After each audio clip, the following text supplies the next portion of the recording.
Hey guys, what's up? Welcome to It's Tool Time episode 15. Today we're going to talk about my workout schedule and eating past 8:30.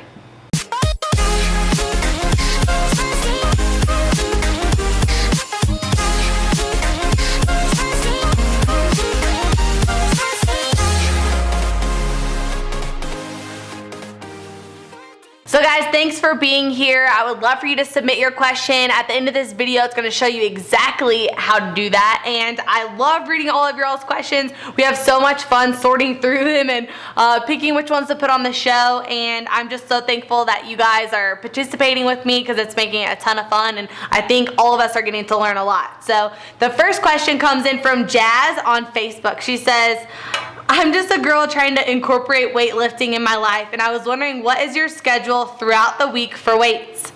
What I mean is Mondays equals leg day, or Wednesdays is always biceps, and if so, do you combine muscle areas on certain days? Thank you so much.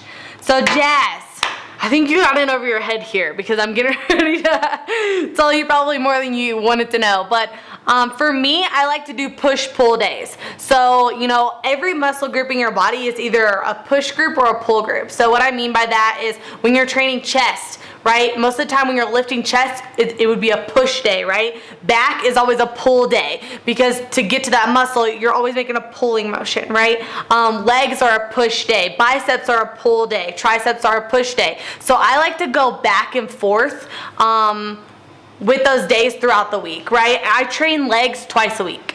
So that's because number one, it's my favorite day, and number two, it's like the place that I always am trying to like improve the most, right? So I do you know, a lot of cardio and stuff too, but I never train days, even if it's like supposed to be a back day, right? So I'm like switching back and forth. So I'm going like chest day, then bi day, then leg day, then back day, you know what I'm saying? But when it gets to back day, if my back is still sore, I do not train it. Right, so I don't like try to like break down the muscle when it's still trying to repair from the last time that I like, you know, had a really hard workout. So for me, it's just like finding a good rhythm for you. Like if you can't be in the gym every single day, then you need to learn how to put like, you know, exercises together to where it's actually gonna be realistic for you to do. If you can't be there every single day and like have a 7-day-a-week plan, then pick 4 days that you can be there and combine two groups together like a push and a pull and do it that way. So plus adding abs in there on your leg days. So that's my answer to you. Just find a good rhythm that works for you. I think that's what's most important, and just listen to your body. And if your body's telling you like my legs, like your legs are so sore that you can like still barely sit down, like do not train legs again at that point, right? So just be conscious of your body and find a rhythm that works for you. All right, next question comes in from Nikki Lynn. When starting out on a diet and gym routine, how long should we wait before having a cheat meal? I love this question, Nikki, because a lot of people think like, oh, I'm just starting out, so I shouldn't have a cheat meal. Like I have to wait, I have to get to like the 4-week mark before I'm allowed to start doing that, right?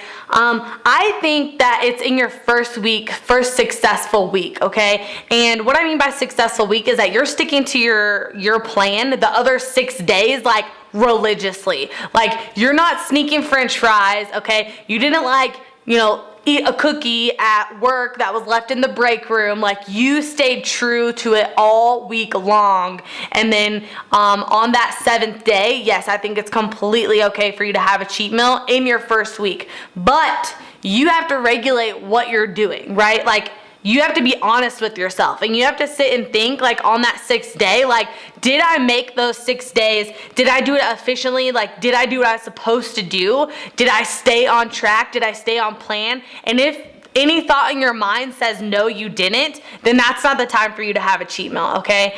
I think that as long as you get through the first successful week, then you can have that first cheat meal. But if you haven't got yourself into a pattern of eating healthy and exercising every day, then no, I don't think it's time for you to incorporate cheat meals into your life, because you're still cheating on your plan throughout the week, which doesn't put you in the category to have that yummy cheat meal yet. So I hope that answers your question.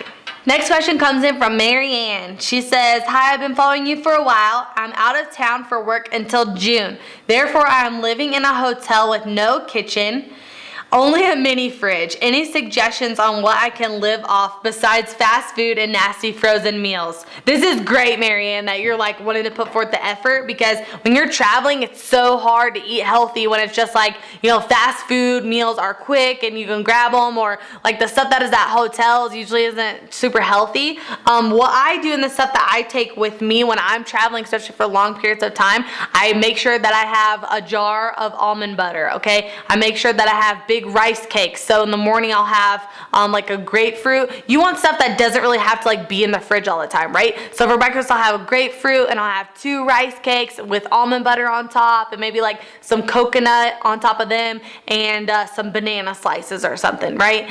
And then the other things that you can do are tuna packets. So tuna packets are like my best friend, right? Because they don't have to be refrigerated. The other thing is you can keep 90-second rice packets. So if you have a microwave, which I'm sure you do, and if you don't, then the hotel will like give you one. They'll rent it to you for like $20 or something, I think. And so you can actually make like brown rice in your microwave, and you can make oatmeal, and then you can put the almond butter in with the oatmeal. One of the other things that I used to always do is just keep almond milk in my fridge, and then I would have a shake on hand, and I could make a shake, and I would just travel with my blender, and I could do shakes on the side. The other stuff that you can do too is having like almonds, and keep frozen vegetables in like the freezer part, and then just cook those up in your microwave and keep them in Tupperwares in your fridge. So I mean, there's a lot of stuff that you can do. You just have to like figure out like what's gonna work for you, and just try, because it's gonna be hard. Like, it's not easy doing it at all. It's not easy, and that's why I really condone you for like trying to do this, because it really takes a specific like disciplined person to go through the trouble of finding all this food, right, and having it in a hotel room and like making it happen. So like a couple other things that you can do is whole wheat tortillas with like a banana and peanut butter, and you can roll those up, and then just keep like deli turkey in the fridge, and then you can make like little wraps and stuff. But I just suggest to you, anytime that you're out of the hotel, that you're not just having like these types of meals.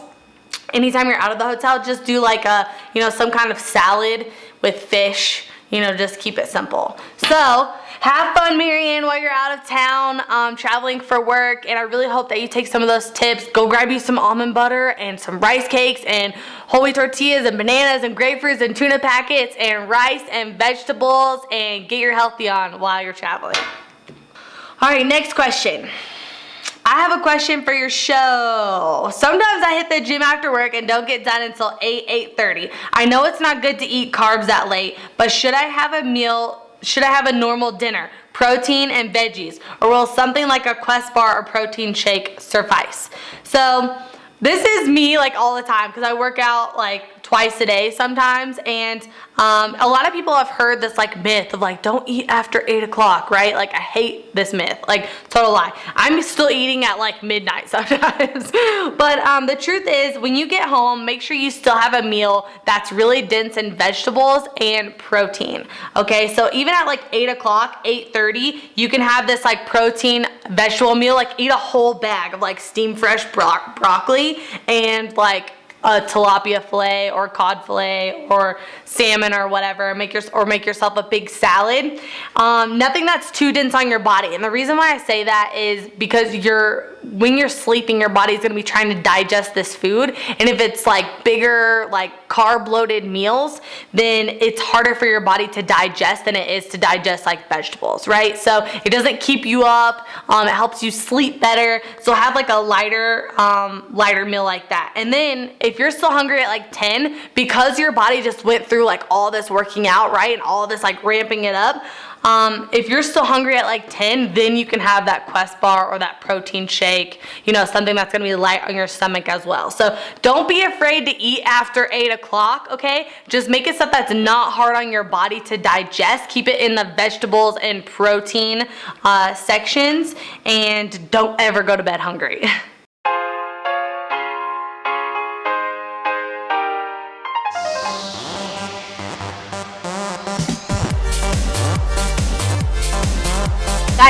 so much for watching. Make sure to share this if you feel like this video helped you at all. Please comment below with all of your feedback and make sure to follow me on Snapchat so you can see how crazy I really am.